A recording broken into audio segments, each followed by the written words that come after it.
Hey, what's going on? This is Phil Thornton. Today, I have the extreme honor and pleasure of sitting down with Bishop Leonard Scott on behalf of the National Museum of African American Music.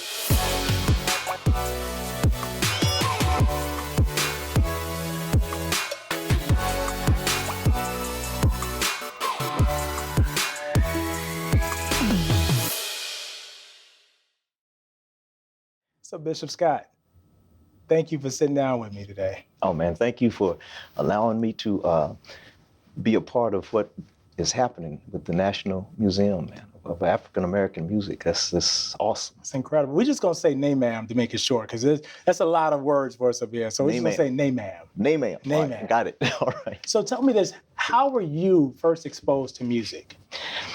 Wow. Well, I think when you come on the planet, you're exposed to music, But I remember when I was 8 years old, my daddy bought me a clarinet.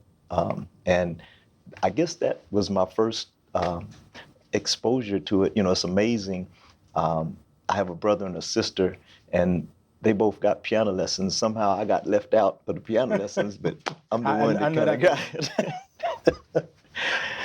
But, and then when I was young, when I went to college, clarinet wasn't a real popular instrument, in the things that were going on then in the late 60s and whatever. So my cousins had a band, and they wanted me to get in the band, but clarinet wasn't a popular instrument. So they got me an alto sax from somewhere. I don't know. And so that's kind of how I started being a part of bands and music and stuff. Yeah. So in 1976, you started Tyscot Records. Is my understanding correct to say that you started the label initially to record your church choir? Is that accurate? That's totally accurate. Okay. Yes. So take me back to 76. Why start a record label? I mean, you're a doctor, you're a dentist, you're making money. Why enter the music industry? Like why a gospel label?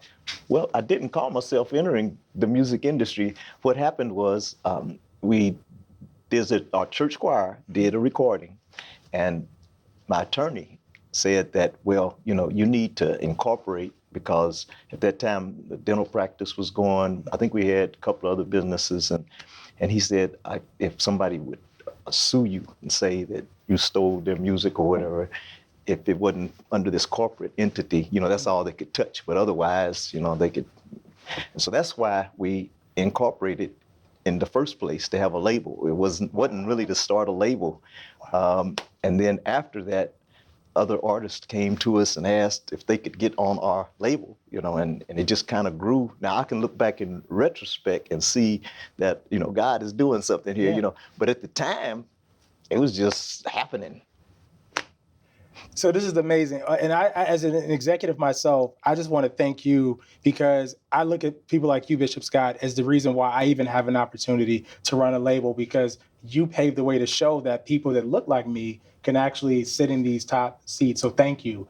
Wow. But how does it feel over 40 years later? When I think about, you've had John P. Key, you've had Dietrich Haddon, Demita Haddon, Anthony Brown, who's topping the charts today. Like, how does that feel to be the only, when I think about the oldest independently Black-owned label, but then just what's the secret to success over these 40 plus years? What's the secret sauce?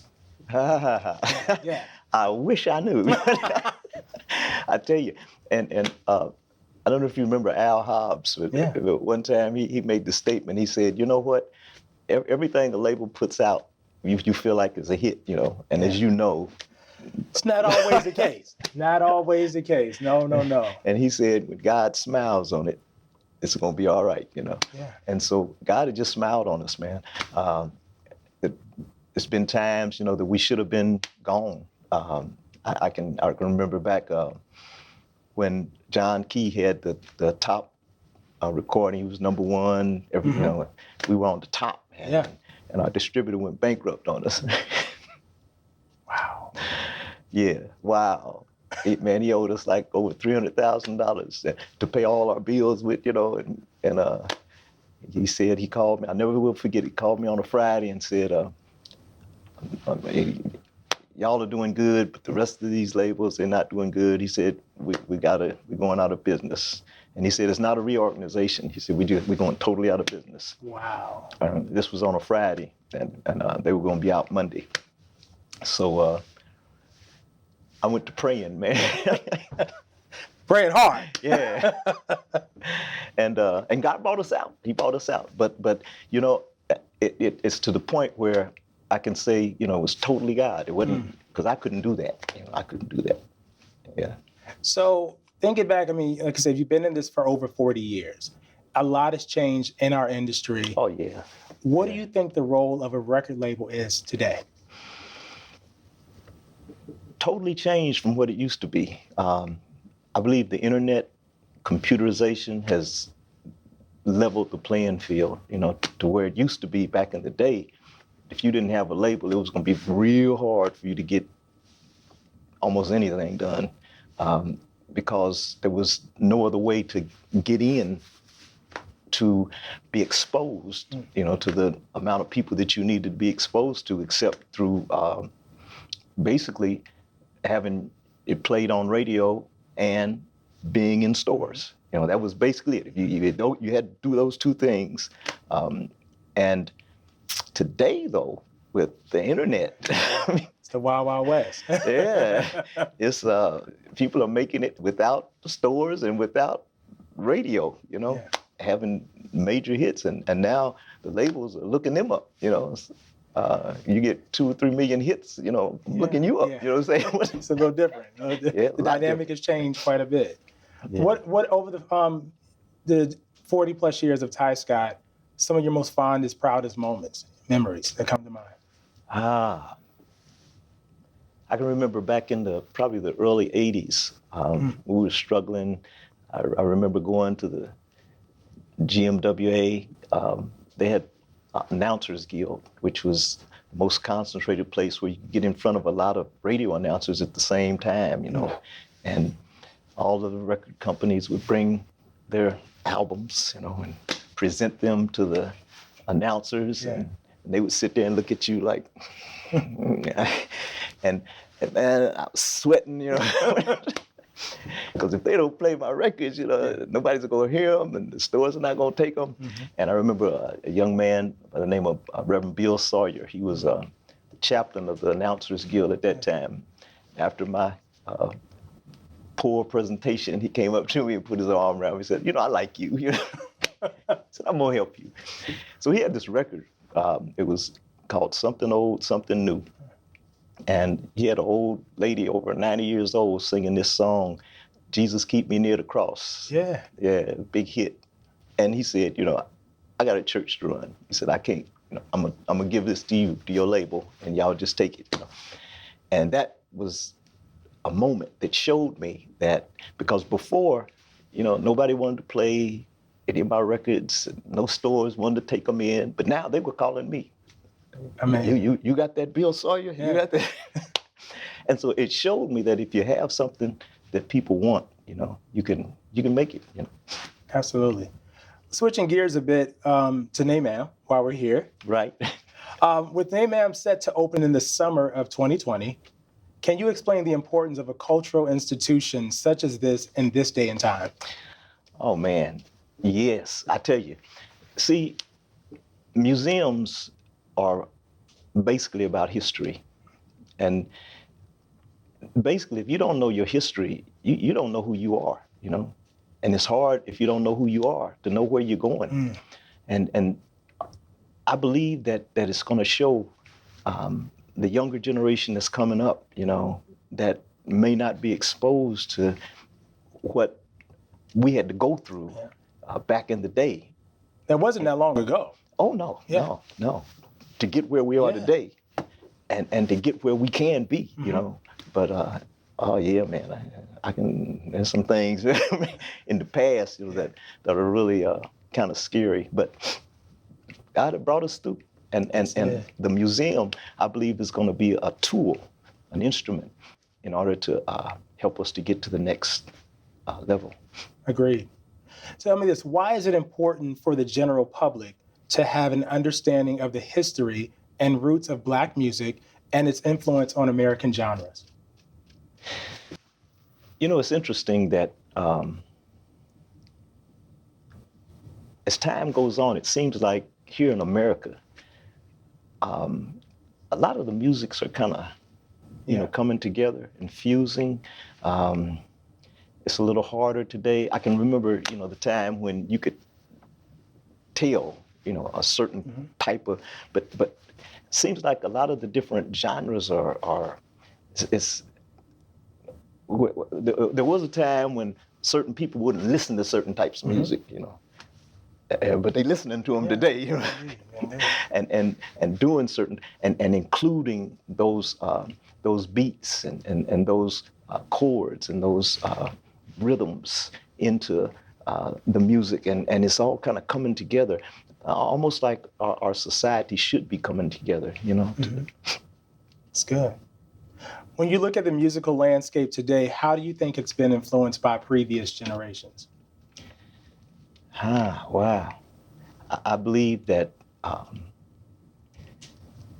music has definitely been influenced by what happened in the cotton fields of the South, and also by the rhythms that were brought over on the slave ships, and by the people, the struggles that our people have gone through. So much is birthed out of struggle.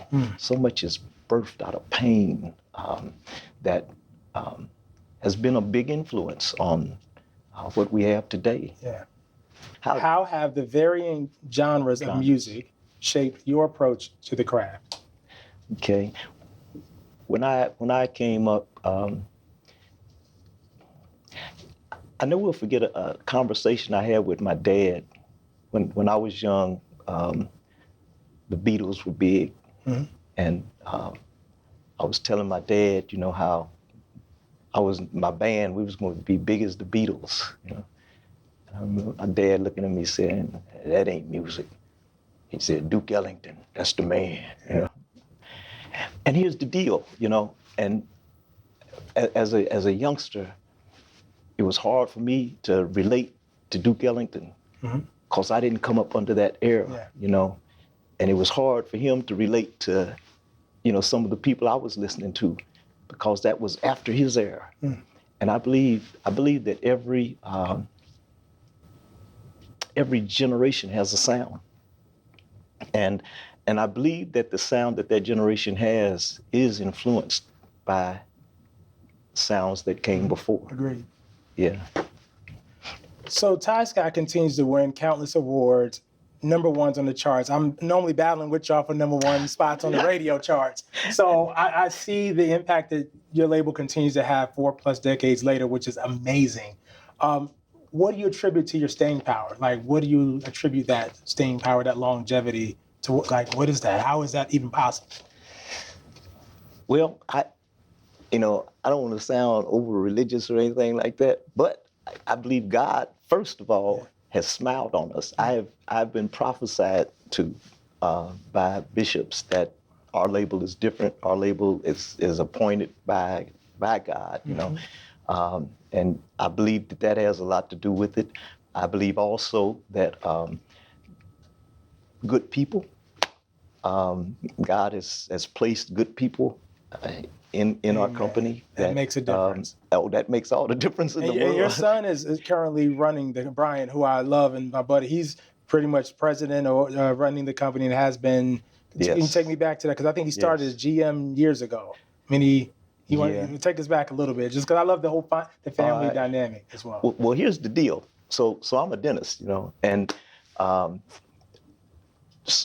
we started the record company, and when we started the company, the statistic was 1 out of 9 records breaks even.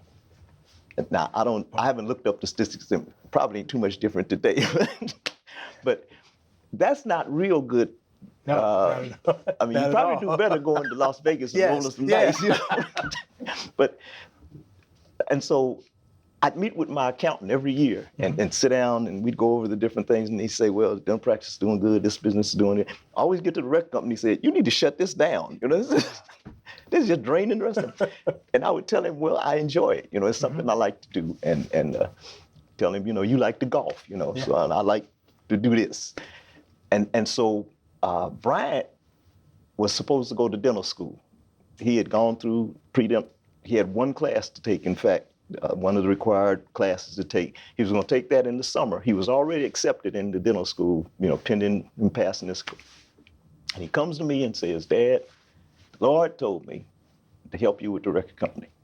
Wow. In other words, not go to dental school, where dentistry is doing real good, but to help with the hobby, And so I had some thoughts about it, but if he said the Lord told him to do that, I said, well, you sure? He said, yeah. And so sure enough, though, when he started, now he'd been working. We had always had we had 7 children, and we'd always have our children, working all the businesses and whatever. And I feel that has been a blessing in that none of them seem to be to the point where they detest the things that we do. Sometimes parents can get so involved in what they're doing, the children feel threatened that they love that more than they love them, and then they don't want to have anything to do with. But we included them in, and being business owners, you can do that if you want to, And so when he stepped in and just kind of came up in the, we didn't immediately say, oh, you president, He kind of worked his way up, and things started to turn around. And it no longer became a hobby, it became a viable working business and I believe that he is anointed to do what he does, Now, he hadn't always, he's made some mistakes like we all have. That's just part of the journey. Yeah, but the good decisions he's made have far outweighed the bad ones, Because, you all have the music division, the publishing division, you've done TV and film projects. To me, it's just leaders in the space, and other labels are still catching up to that model, which is impressive. So kudos. Well, back to our friends at NMAAM. All right. What do you think NMAAM will do to help elevate gospel and its rising stars? African American music is so broad, and I'm just glad that gospel has a place in there. As gospel music is not one of the huge niches. It's one of the lesser, as far as a fan base is concerned, when it comes to R&B and hip hop and all those that just in that genre, if you don't sell 1 million, they cut you off.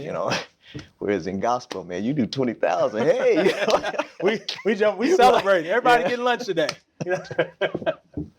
So it's just exciting that the museum is recognizing gospel the way it does, which I believe, it should be recognized, because quiet as it's kept, gospel has been the basis even for those other genres, What do you think NMAAM will do for the visibility of contemporary gospel music? Contemporary gospel music.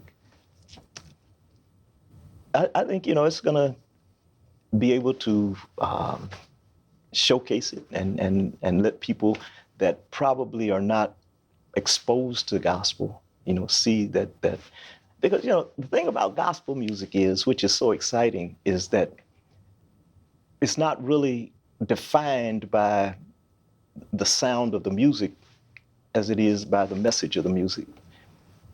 You can take a song and music-wise, it could be country, jazz, pop, but if the message is gospel, then it's gospel. What are the top 3 things you would tell emerging gospel artists as they begin their career as artists? Top 3 things. That front and that advice that you would give a new artist just starting the journey. Because you work with so many greats. First of all, I would say, if it's gospel music, keep the main thing the main thing. keep God, first in it and in your life. Here's so many stories about people that are singing it but not living it, Yeah. Uh, None on our rosters, though, for the record. None on our rosters. No, I'm kidding. and that's a hard issue. It's a hard one. It's and you really, as executives, you can't really reach into anybody's heart. You don't know what's in their heart, and so you take chances. But as you know, that can, in gospel, that can destroy a career so quickly. Unfortunately, sometimes people on the gospel side are not as forgiving as they should be. Agreed. As Christians, we should be the first ones to embrace and that those that have made a mistake or whatever. But the advice I would give is don't make that mistake. Hallelujah. And then study your craft. Never get to the point where you feel like I've arrived. I can't learn anymore. I have all the skill I need. And the third thing I think it would be is not only work on your skill, but have a business acumen. Know a little something about the industry side of it. Sometimes the creative person is clueless when it comes to the business side, which you don't have to be an expert at it. You hire people that are experts at it, but know a little something. In order to know a little something of what's going on in the business that you're in. Yeah. So tell me this, what does the next 40 plus years look like for Tyscot? The next 40 years. Yeah. I believe that the future looks bright. The future looks bright. I've down through the years, I've heard every time there was a change, it's like, oh man, we're going down. I remember when it went from the LPs to tape. Mm-hmm. Oh man, nobody's gonna buy music, and all they're gonna do is tape it off the radio. And it didn't go down, And then when it went to CDs, it was like, oh man. Now tape, you tape 2 or 3 of them, it's gonna sound like mud. But CD, that's a master. I mean, you're gonna get the perfect music every time. It's going down. It didn't go down, When it went to downloading, oh man, music is going away. Nobody's gonna buy music anymore. And I've seen it. And every time it doesn't go down, In fact, it seems like it goes up. And so, and then came to the streaming, now it's and that was kind of scary there for a while, but I believe they're going to bring the numbers up, to where it's going to be viable, to where it should be. Because right now the numbers aren't where they should be. Not quite. We're getting there slowly but surely. But at least we got some numbers, So I believe the future looks good, and I believe that Tyscot will be there, maybe not as a major, but I believe there's a place for. I've never been. We worked with major labels, but I've never been a part of one per se on the inside working. But it just seems like there's some things that on a corporate level you can't do because you got corporate, that's holding you back. Some things. Yeah, but that sounds familiar. But when you're more or less an independent, you can take chances, and do things that might seem crazy and sometimes are crazy. And sometimes you lose, but sometimes you don't lose. Sometimes you win, And so I believe that there'll always be a place for Tyscot or labels like Tyscot. And I don't know what you're going to call them now, since there's no record to put a label on, It's like... Yeah. I want to ask you, when I think of, well, clearly myself, but also E.J. Gaines, who's the leader of Motown, and Gina Miller at E1, and James Robinson and Malico, what wisdom would you want to share or impart upon us to say, here's just a few nuggets, a few gems as executives, as leaders, and Brian as well? Like, what would you say to all of us as a group in gospel music as leaders? Like, what advice could you share, or just some advice on success, or just things to look out for, but just some wisdom? Wow. Yeah. Well, I tell you, first of all, I admire you guys because, you are a very exclusive fraternity, you know. There's not a lot of you, you know, and you are gatekeepers. You're gatekeepers. You actually determine to an extent who the public is going to be exposed to, or who is going to actually be able to be in the ear, and you actually control that particular genre of music in our world. And it's not a small thing to do. You know, music is powerful. In fact, I forget who said it, but somebody said, you know, let me control the music of a people, and I will control the people. And it's a tremendous tool of communication, and you actually control who the people are going to hear and the message that's going to go in their ears. And that will change. It will actually direct the course of where the people go.